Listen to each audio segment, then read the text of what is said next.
couple crunches, couple push-ups, you're gonna have superhuman strength when you come out of there. Was he this much of a real nigga before? What happened in such a short amount of time? Hey, he was so leveling, bro. He was in that system. Oh shit, he posted up.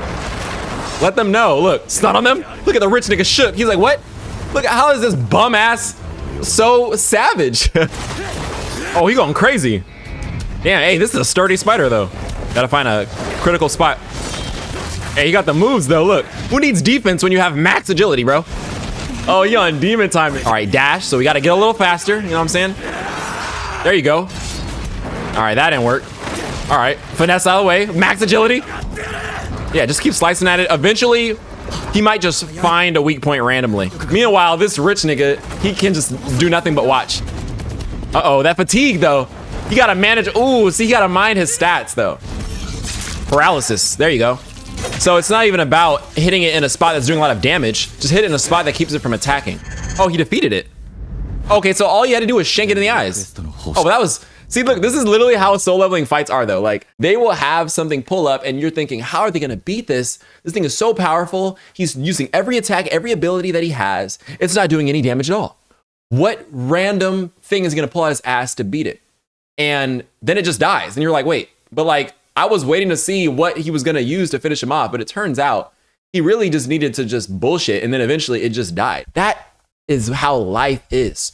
Sometimes you think that things are hard, but in actuality, they were easy. You just didn't have the solution. You just didn't know the answer. But then once you find the answer to your problem, suddenly this monumental issue that was a boss fight in your head, which is another day at the office. Hey, but what we about to do though, what we about to do is take all the mana crystals in the cave though. That's what we extra about to do. That just goes to show you don't have to get weaker as you get older. So actually, so here's the thing too. I was just talking about this, right? So people think that they get weaker as they get older, or as they get older, they can't do as much anymore. But that really all comes down to how you live your life leading up to your older age. I've seen old men that are jacked as fuck and they're doing cartwheels and push-ups and pull-ups. So really what it comes down to is when you're younger, see, when people are young, they have unlimited amounts of health and stamina and they take it for granted because they don't recognize that your youth is finite, but your youth doesn't have to be the only time you get to experience yourself at peak capacity, right? If you lay a strong foundation for yourself, if you're disciplined about your health, if you're disciplined about your wealth, if you're disciplined about all these different things, you install your skills early. As you get older, you have a strong foundation. A lot of old people are weak because they didn't take care of themselves when they were young. So when they got older, they no longer had all of basically when you're younger, you're given training wheels. You're able to do a lot of shit that you're not supposed to, and your body kind of just brushes it off. But it's meant like that. It's done like that intentionally so that you can learn from your mistakes and then correct it later. But eventually the training wheels come off and your body's like, all right, if you do some dumb shit now, you're just gonna fucking die. Like, it's not gonna be one of those things where you're just gonna heal or you're just gonna sleep and then walk that shit off. Like, nah, like we gave y'all like a good 10, 20 years to do stupid shit. But now we are assuming that you're responsible enough to take care of yourself and recognize the threats and recognize like, yeah, eat fruit, eat vegetables, sleep, drink water. You know what I'm saying? Like at a certain point, your body is like, all right, you're a grown ass man, woman now, take care of your fucking damn self. And then if you don't, that's your fault because like you're an adult. Like if you're a child, like children, we don't hold accountable for too much because we're like, oh, well, they're kids. But if you're an adult, it's just like, if you die, you killed yourself because who's about to stop you from staying alive? You know what I'm saying? Like, so, but like, it's one of those things to where you recognize that there are threats in this world, both physically, mentally, psychologically. So you have to do the proper due diligence, take the steps to anticipate those potential threats that you may face as you get older so that you're not dealing with that as you're getting older. And then as you get older, you get to just blossom. Instead of aging like milk, you can age like fine wine. You could be like Whitebeard, right? You can die on your feet as the realest nigga. Jacked as fuck with an entire kingdom and loyal crew behind his side. Because the thing is, you see this guy, right? He's clearly older. He probably got to take medication. You know what I'm saying? He probably got to walk with a cane. But if one of these spry ass 20, 30-year-old niggas pull up on him, it only takes one hand for him to fight him. Who beat Meruem? Was it Gon or Netero? Exactly. My point stands. Like, so yeah, they explain this more in the webtoon. So he gets his full recovery for doing his daily quests, and then if he doesn't do his daily quests, he doesn't get his full recovery. And it's usually its main purpose is so that he can do the daily quests again. But he used his daily quest reward in an actual real life situation to beat an actual boss. So that's what's so funny about that, is that all of these systems, all of these skills that Sung unlocks, they're for his system.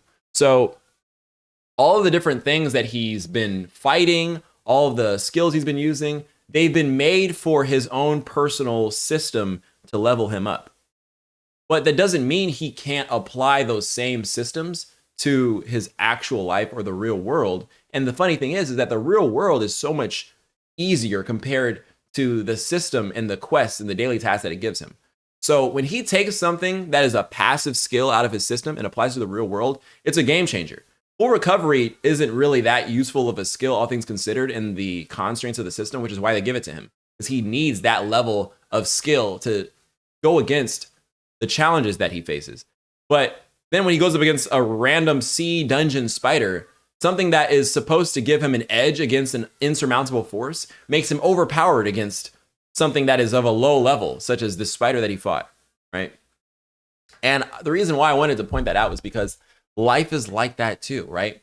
You might work really hard or train really hard. Like, let's say you're playing a video game and you have to get really good at this game because all the people that you're playing with are very good at the game. But then you can then apply the same mechanics that you learn from that game onto a game that isn't as competitive. And there aren't as many people playing that game who are really that good at gaming in general. And you might just be the weakest of the best gamers in the competitive game. But then if you're a competitive player in a non-competitive game, you're just a god to them because you're used to getting your ass beat by competitive players. Oh, somebody raided? W raid. Oh, Broto, that's my nigga. Raid with party at 26. W raid. No effects. Literally, what were we just talking about? Oh yeah. So to summarize, it made me lose my train of thought when I get the raid. What's good, Brotero? Brotero has been out here with the content, bro. He's on his grind. What personal skills is he using to level up? Oh, I don't know. But to summarize that, right? This is why I feel like gaming is very good for your mind. Like, a lot of people will tell you that gaming is a waste of time, but the thing is that the level of problem solving and competition that exists in gaming doesn't exist in real life. So when you're a really competitive gamer in a game that you're playing, or when you have to do very advanced problem solving, like puzzles and all these different very nuanced systems that exist in a lot of these games that you play, right? Like, think about how much you struggle playing Dark Souls or playing God of War, right?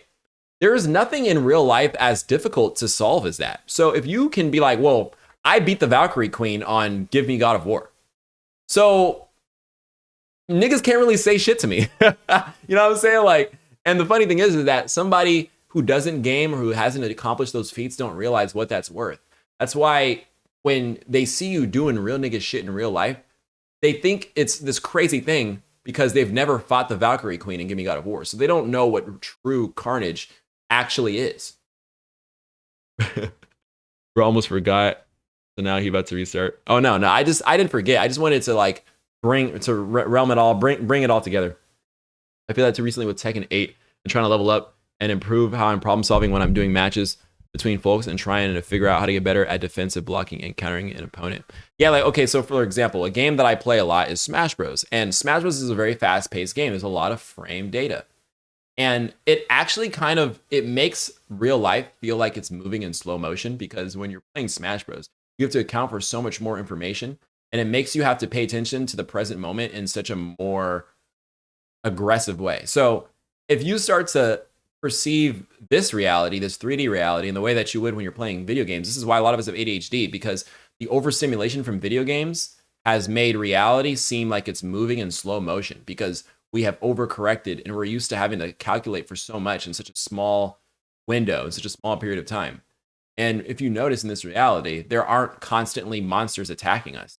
There's not constantly shit happening. There aren't constantly threats at our door. But we are trained to be warriors because we are competitive by nature and we play these video games, we do these things. We're like, if you're playing a video game, right? If you're playing a Souls game, you don't know what's going to happen. Somebody can jump you from around a corner, and by the time they've jumped you, you're already dead because most enemies in that game kill you in a couple of hits. So you have to stay alert 24/7. So imagine if you're living your life like it's Dark Souls, but it's not, right? It's ridiculous levels of overcorrection. But at the same time, even though that level of overcorrection can make everything feel like it's moving slow or that it's easy, it also makes it easy to beat the game because it's like you're installing a cheat. It's like when you were playing, bro, like I remember when I used to play Uncharted 4, and crushing difficulty on Uncharted 4 is actually kind of unreasonable at times. Once I started to get closer towards the end of the game, I had to start using cheats. I don't like having to use cheats in games because I want to be able to like use my actual skill level to get better at the game. But there are legitimately some points in games where I feel like the level of skill required to beat this is unreasonable. Like it's not realistic. And if I have the ability to apply a cheat, it's like, I obviously don't want to, but if I'm left with no choice, then I will. So I installed the cheat that made everything move in slow motion. And then it was very easy. And I didn't feel bad about doing that because if I tried to play it on the difficulty that it was set without applying any cheats, the amount of time it would take me to beat it would have been so ridiculous that even by the time I did beat it, it wouldn't have felt satisfying. I would have been irritated that I wasted this much time because the thing that I get for putting in that much work to beat it isn't worth it. I mean, you could say that it's just the effort itself that is the reward, but like, it's not that serious. Like, it'd be one thing if getting very good at beating this unrealistic level has some type of application to something else, but there's no reason to be that good to the point to where I am just God. Like, it's not even that I can't do it, but it's just like, I need a strong enough incentive to, and I'm like, I'm gonna just slow down time and beat this and go on with my life. That's just what I'm gonna do. You know what I mean? If it gets so hard, like at the end of the day, if someone puts a gun in my head and they tell me you need to beat Uncharted 4 on crushing difficulty without applying cheats, I'll get it done eventually. But if there's no gun to my head forcing me to beat this game on an unrealistic level and I got other shit to do with my life, I'm gonna just beat it in whichever way that I have the tools to beat it. Forces you to activate your Sharingan. On God, bro. I don't want to activate my Sharingan. I don't think any Uchiha wants to unlock their Mangekyo because in order to unlock your Mangekyo, you have to kill your best friend. But if your best friend dies, the Mangekyo is unlocked. That's just science. That's just how that works. It's the skills given him by the system, the typical stats in RPGs. Yeah, it's mainly the system that's carrying him through most of it. If you can't beat them, beat them. Facts. If you can't beat them, join them. The reward got to be worth the challenge. No, facts. If the reward isn't worth the challenge, then what's the point? He just using this to take a break. He's like, maybe I play dead. Nobody will bother me while I catch some Z's real quick. There are people present who want to kill the player, defeat them, and ensure your safety. So this is an important detail too about Sung Jin-woo's dissension into, I wouldn't even call it madness necessarily, but Sung Jin-woo is not a murderer. He doesn't want to kill people, like innocent or guilty or what have you. But the system that he's now a slave to as a result of his death is forcing him. It's like, if somebody tries to kill you, we are going to literally make you kill them first or you fucking die. Like it says right here, if you do not complete this quest, you will receive a penalty. Yeah, he was forced to become apathetic. The system makes him do things that make him detach from certain things, to desensitize him. But at the same time, that desensitization makes him stronger, though, right? He has to go through that.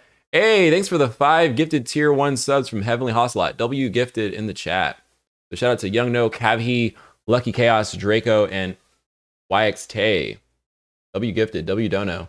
Even in the future, he said that he doesn't want people to fight him because the system would want to kill them. No, facts. Like, that's like what they teach in martial arts. It's like, you become the realest nigga to deter conflict. You don't want to fight. You want niggas to be smart enough to not mess with you. Like, so yeah, W gifted. The system makes it harder to connect with people. Well, yeah, it's like now the system is his god. Like the system is the only thing he can really talk to, you know, because everything else at that point is just a simulation. Like he's basically already dead. He's only being kept alive by the system. So he's a slave to it in that respect. It only says defeat, not kill. That is true. That is true. Sometimes I think it sometimes does force him to kill though. I'm not, don't quote me on that, I'm not sure. But also there's situations where like if you don't kill them, they're never gonna stop. I mean, if it's until his heart stops, you gotta take that shit to the finish line. I like how his turmoil isn't about like the conflict that Sung Jin Woo faces isn't about whether he can beat his opponent. Like that's not even a question. He knows that he can. It's just about like how that's going to affect his soul, like how he feels about what he has to do. So that's really his conflict is like, that's why it's, I feel like that's honestly why it's called soul leveling, is because his biggest op is himself. Niggas ain't a threat. It's just his own, him coming to terms with his own actions and decisions and having to accept whatever consequences come with them. If you guys are hunters, you should be ready to become hunted. On God, bro. The system will be like, look, if you just kill these niggas, you'll survive and you don't have to kill no more niggas. Then you kill all those niggas and the system's like, actually, there's more niggas for you to kill now. Like, I thought we were done, bro. I thought we were done. No, that was just one quest. You're not gonna stop getting quests, bro. Like, look at him blaming the system. Hey, man. Look at the casual deflects. He said, anyways. Oh, now we just about that action. See, bro, if this, that's what I'm saying. These same skills just defeated, we just watched this man take out a queen spider arachnid beast with this shit. So who are these niggas, bro? Y'all are extra fucked. The fact that y'all had to hide from this spider because you thought that this nigga would be taken out by it and you wanted to sweep in and reap the rewards after he died and he beat it by himself. So the fact that y'all didn't even think that as a group you could beat the spider because that's why you ran like pussies anyway. So the fact that this nigga took out the spider by himself, he now about to do that same shit to you. And you were already scared of the spider and the spider didn't do shit. So like, you should be able to like, see, this is the problem with a lot of these shows. Niggas don't know how to power scale. Like, how did you think that he survived in the first place? Don't you think that however he survived might be something that you need to take into account when you're dealing with him? Like you just think, oh, wow, we literally set this nigga up to die. Think about that. Think about that. This is just poor logic, right? Imagine if you set up a nigga to die. Like, let's say you sent somebody into a room with 20 assassins, right? And the reason why you did that in the first place is because you think that it takes 20 assassins to beat that man. And you also wouldn't be able to beat him. That's why you hired 20 assassins. So when you pull up to collect your body and you see that man is just standing in the room, the 20 assassins are dead. It doesn't even matter how that happened, why that happened. All that is true, all that is obvious is the 20 assassins are dead and this nigga is just standing there like nothing happened. So even if he's not the one who killed the assassins, he clearly had them killed. So you have to think, if he could kill 20 assassins unscathed, what could he do to me? Maybe I should back the fuck up. No. I'm going to jump him now. And then now you're getting paralysis drain and wondering, whoa. What did you think this was? This nigga, you literally set this nigga up to die by a spider and he survived it. I would just be like, you know what? You good. Collect the mana crystals. I will cut my loss. Me personally, I'll cut my loss at that point. That's just common sense to me. Literally. Look at that. Anyways, nigga couldn't even shoot. We already took him out. Blast him. Oh my God, bro. They didn't know about the dagger. That's what's crazy. They didn't know about the dagger, bro. So it's even worse now. He was already a problem when he was fighting the spider, but defeating the spider made him even worse. No, y'all aren't even dealing with a nigga that could fight the spider. Y'all are dealing with a nigga that made the spider his bitch. You were hiding your ability. I mean, look, if he didn't hide his ability, then y'all would have pandered to him and y'all wouldn't have tried to finesse him. And then he wouldn't have known that you're all bitch ass niggas. So he needed to hide his ability so that y'all underestimated him so that y'all could show your true colors. So now, and that's just how it has to work, right? Like that's just how it has to work. On one hand, you could feel bad about having to fade ain't shit niggas for not being shit. But at the same time, that was their choice. And if you let them know that you were the protagonist right away, they wouldn't be better people. They just would hide their malice from you, but they would still be doing bullshit and finessing people behind your back. But if you make them think that you're an NPC, they'll try to finesse you too. And then they get to fuck around and find out. And then it's like, yes, having to take all these guys out, having to take life, that's a terrible thing for the protagonist to have to deal with. But the system dictates that the hero vanquishes evil. So he's just burdened with glorious purpose at that point. So now here he goes. Nothing but a dagger. I can take that shit. I said, bro, I will come at you with my bare hands. Let me tell you something. I'm always leveling up. He's like a sand, bro. Every fight makes him stronger. If you were a true artist and you were making true art, think about what it took for you to be able to harness the ability to manifest that. So obviously, as a true artist, most people won't even recognize your art. And that's the problem with social media, is that people think that they're doing something important if a lot of people see it. But the thing is that most people don't even know what to look at. They're just being fed by an algorithm. But if you're making something that is of genuine quality, if you're a stand user, only other stand users can see your stand. Every stand user knows that Jotaro is crazy powerful and has star platinum. But to everyone else, he's just some ain't shit nigga that keeps his hands in his pockets and doesn't listen to his mom and just talk shit because they can't even see star platinum. So it don't matter if he beats Dio. It don't matter if he beats every nigga who has a stand in all the lands, bro. To everyone else, he's just a nigga. They can't see star platinum. So stop trying to show star platinum to side characters. They don't even have the sight. They couldn't even comprehend. They don't even realize that there are powers outside of the realms in which they can perceive, right? If you told them there were stands, they'd be like, what the fuck is this nigga talking about, bro? So that's kind of how it is too. Once again, is like, you can't go to a non-standard user and then be mad that they don't see star platinum. But at the same time, it doesn't mean that you shouldn't use star platinum to beat their ass. That's just star platinum's job. It's not personal. But if they can't see star platinum, here's the thing. If you've watched JoJo's, what you've noticed, if a stand user uses their powers on a person that doesn't have a stand and they survive, that might actually give them a stand. That might actually awaken them. So you see, either which way, that's literally what in part 4 the arrow does, right? You either die or you awaken. But either way, you're saved. Didn't even let him finish his sentence. Anyways, you know who my brother is? He said, nigga, we don't care about that shit. We don't care. Your brother is the president. Man's taking heads like it's free money. That shit is just out for the taking. Like, lots of thumbnail content. Oh, word. That's like that. Like, niggas, this is what gets in the way of a lot of people. They think that people give a fuck if they're a bad person. Like, you see Sung, look. Let's think about this, right? Sung Jin Woo, he didn't want to kill these people because he doesn't believe that murder is right. He doesn't believe that murder is right because when people are murdered, everyone makes a big deal out of it. But what you'll notice, and real life is like this too, when somebody dies, most of the time, people don't care. People only care when somebody dies, when there's a lot of attention on it, because they care about the attention, not the death. But when the death no longer attracts attention, stop caring about the death.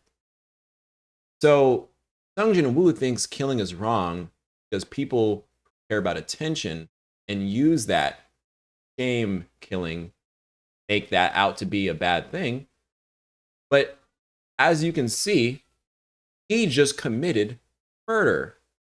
Multiple people.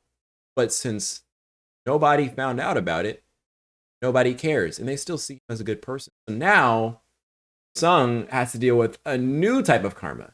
Not the karma of having done something bad, but now he has to deal with the karma of having done something bad and not getting punished for it. And realizing, if I did something bad and didn't get punished for it, was it really that bad? Because people don't see things as good or bad unless there are consequences. So if there were no consequences, now it's up to him to decide what's right or wrong, because the system is telling him There is no right or wrong. The system is telling him the only thing that's important is survival. So he has to now take it upon himself to decide what's right and wrong, because there's too many contradictions in his reality. And that's what he's tussling with. And that's what's so funny about this series, is that Sung Jin-woo's biggest obstacles aren't physical, they're mental. He's the strongest. He can beat everyone. He just needs a good reason to. And because he's a good person, he gives a fuck. So he has to rationalize it somehow. He can't just do shit because he needs a justifiable reason to motivate him to do it. But that's also his power, because once he taps into that reason, that's when the system rewards him with more strength. What Sung did wasn't bad. I mean, murder is bad. Self-defense, you know what I'm saying? It's like, there's always the nuance, right? Like, you can't endorse what Sung is doing on a general level. And this is what it's like with most villains, is that when you see where they're coming from, it becomes kind of hard to argue. They only come off as villains because you don't understand. You don't empathize with their perspective because you don't know. But you still shouldn't see, the problem with that though is then people think, oh, well, we can just do bad shit, but then they don't have a reason for it. And just because somebody else has a justifiable reason for doing something bad doesn't mean that it's just okay to do across the board, right? It's like, well, why are you doing this? If you have an argument, if you have an explanation, but you could say, oh, killing isn't wrong, but then a lot of liberation, a lot of civil rights movements involved, those people had to kill to fight for their rights. They weren't punished for that.